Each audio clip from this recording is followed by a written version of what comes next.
Welcome back to Las Vegas. It's always nice to meet someone I've known for years and hated for years. Matt Goss, how are you? I resemble that remark very well. How are you? Yeah, I'm a deeply unattractive man, and let me tell you, through my whole childhood growing up, everybody loved Matt Goss and nobody loved me. Well, first of all, I think you're going for the sympathy vote, and I think that's truly unfair. You've got your beautiful wife? Not wife, but nearly wife. Nearly wife, okay. I know. Is that the technical term? Yes, my common law assistant. And sitting next to you, and he's. You don't have a face for radio. I think you're just going for the sympathy vote. No, but let's face it, you were the man that everybody loved for a certain period of your life, and you still are desirable. How does that feel? You think I'm desirable? No, I don't think you're desirable. I'm going to try wife first, and then I'll come back to you. Is that all right? No, I'm going to... to me, I just really genuinely, not to sound too modest, but it's just, I really do...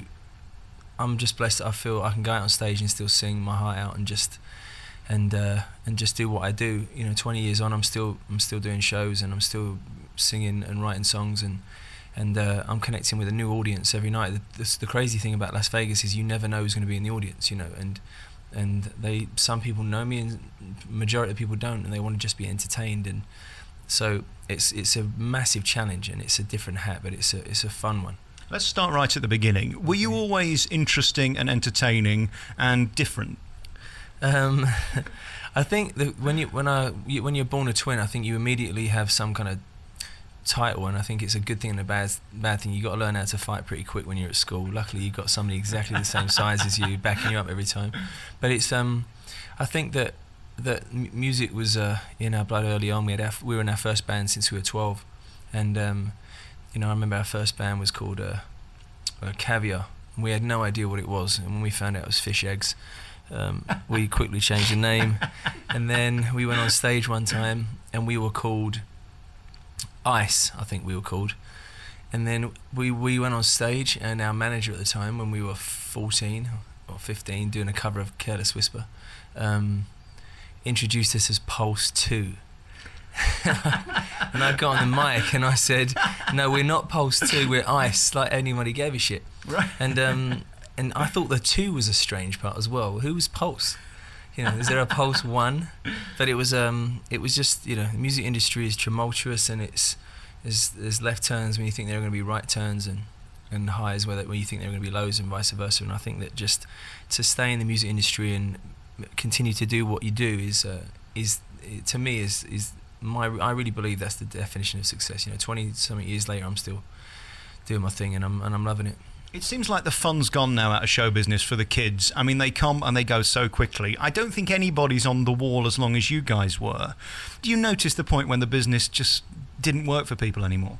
I think that the sense of occasion. I have other businesses outside of music now, and I think the word that phrase "sense of occasion" is slowly left the music industry. I think that for me, it isn't cool to just not really pretend, at least not to give a shit about what you're doing. And I think that I really take every performance like it's my first, and I'm like, a note's coming out of my throat, and I'm like, this is insane.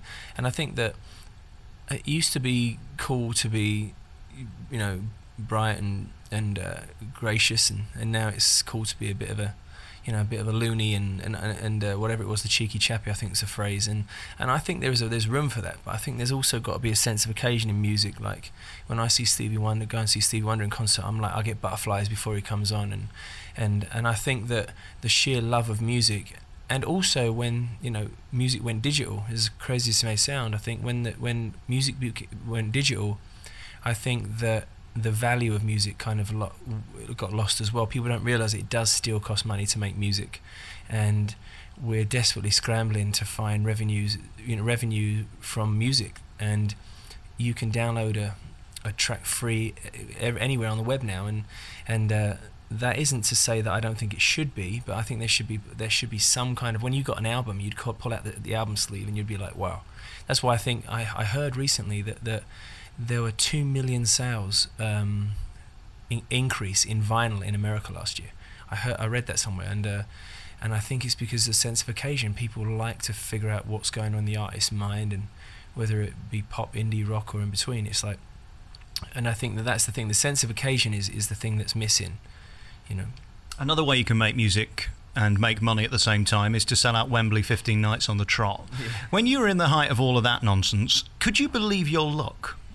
I don't think you think it was luck at the time. I mean, I think that it was such a roller coaster at the time. You get your schedule, you get your call sheet under your door, and our schedule wasn't, every half an hour. It was every 7 minutes you were doing this, and 7:35 you're doing this, 7:39 you're doing this. It was literally like that, and we would end up doing 30 to 40 interviews a day, then performances, then after show. It was just so manic. We just did our thing, and I only realise now how difficult it would be to get 70,000 people in Wembley Stadium, and as you say, 15 Wembleys, but that's what gets me through certain reviews, and I've been very blessed at it. I've had some incredible reviews, and the comparisons to Sinatra and all that. I would like to say that I have not said that once, and it's purely flattering to me. Then I've got to get on with business and entertain people. I've only been here at Caesars. I've only been here, I think, 5 weekends, and we've made a real old dent. And then before that, the Palms. But Caesars is my home, and I'm proud to be in this iconic structure. And I think that you go into a room, that you do a show, and then afterwards it turns into a club, and you're looking at people having a good time, and I could never have called this. And when I compare playing a couple hundred people in Caesars Palace to Wembley Stadium, they both match up to me, because I'm a man now, and I feel, and I realise how difficult both of those things are. I hope you take this as a compliment, because it's meant as one, but what's nice is you're fully clothed doing this show. It's not about being sexy and getting the girls to just scream because you're gorgeous. This is a place where they'll scream if you can sing. If you can't, you'll be booed off and not asked back. Well, 2 things. I'm actually naked in my mind. Right. As we're doing this interview. I hope you don't mind that. And so am I, by the way. Oh, fantastic, sir. I'm glad that's... Not much happening, is there? No. Yeah, but in our mind, it's full on, mate. It's full on. And we're both looking at your missus, which is even stranger. Right. I look like I'm modelling for scatter cushions. I don't know when... Scatter cushions. Door knockers. I can't be that one. Button mushrooms, anything. Bean bags. You go out there and you just take things for granted. You've really got to... I'm determined to get people to have a good time, and there is a certain way of doing things in this town, and some of them I've gone with, and some I've gone against the grain, and I think that works. You just got to really stick to your guns, and I do manage to get the room going and warmed up, and everyone, by 3 in the morning, the room's actually more full. It really is like becoming a destination point, and it really is a challenge. It's a challenge of a lifetime, really, to get strangers to be emotional, like happy, sad.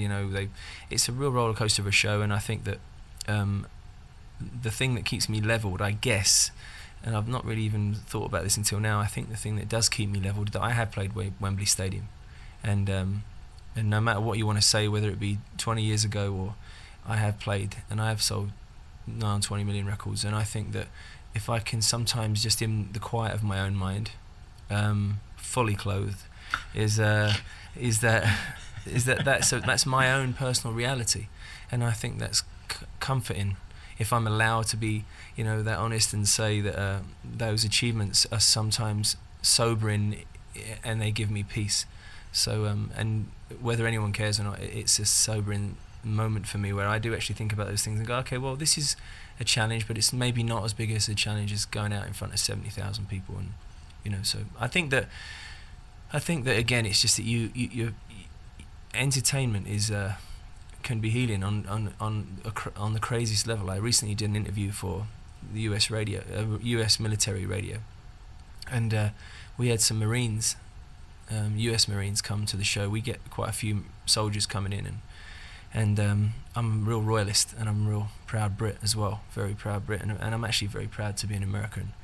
And Wayne Newton came to the show recently, and he's the president of the USO, and this soldier who had his hand sewn to his rib cage to regrow his vascular system in his arm, shook my hand and handed me his Valor coin. And I had a coin on me at the time that I always travel everywhere with this coin. It had on one side it had a Ganesh, the Hindu god of remover of all obstacles. On the other side it had an Om. It was made out of solid rose gold with a diamond diamond stone on the Ganesh's forehead, and it was strange that I was given a coin, and I thought I would never give this coin away.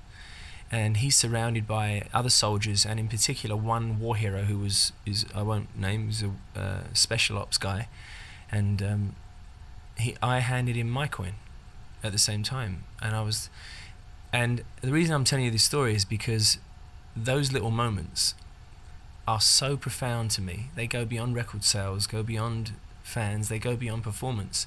And that moment will be with me for the rest of my life. When you see, 10 Marines with tears in their eyes because of an emotional moment that we all shared, I can't even really, sometimes I just have to switch off from other things that seem so trivial.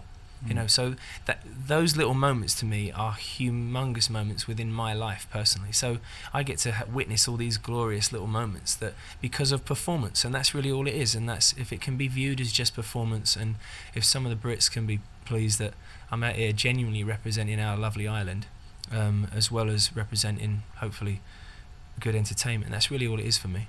Everybody's so proud of you, and they've said such lovely things in the paper, and they're not always nice about everybody, are they? Not really. As you know, I've well witnessed 20 years of a bashing. I think that I was actually quite shocked to see this last, wave of good press. I mean, it's taken 20 years, and I still, I'm still humbled by it. I understand the process of the press. I do respect certain opinions. I am baffled sometimes with some of the things they say, but it goes with the territory. So I don't think celebrities should whinge about the press. So, but I do want to knock a few of them out. But being a Peckham boy, right? Why not do it live on stage? This could be the finale. No, I'm not going down that road. Trust me. Listen, before we go, congratulations finally. I just want one snippet of how it feels to stand there in front of 70,000 people knowing that 60,000 of them want to sleep with you. If it wasn't for show business, I wouldn't get anything. Honestly, Matt, how does that feel? He's quite a funny bloke, this one, isn't he? I think that there is something, again, I'm going to sound like a hippie, but there is something quite extraordinary about walking out in front of that many people, and at that moment you come on stage, there is a wave, an absolute sheer rock hard wave of energy that hits you in the face, and as a room heats up, doesn't matter what it's like. Any performer listening to this interview will tell you, when a room starts to warm up, there's no real feeling like it, and I guess that's why I'm still mad enough to be in this industry. I'm very popular with pensioners. Well, I've heard that. They call them, I think they're commonly known as gilfs. Are they really? Yes. I'll have to try one of those. Matt Goss, thank you so much for talking to us. I better let you go and do the show. You're on in 5 minutes. The one is actually 4 minutes, actually. Thanks, Matt. Thanks, mate.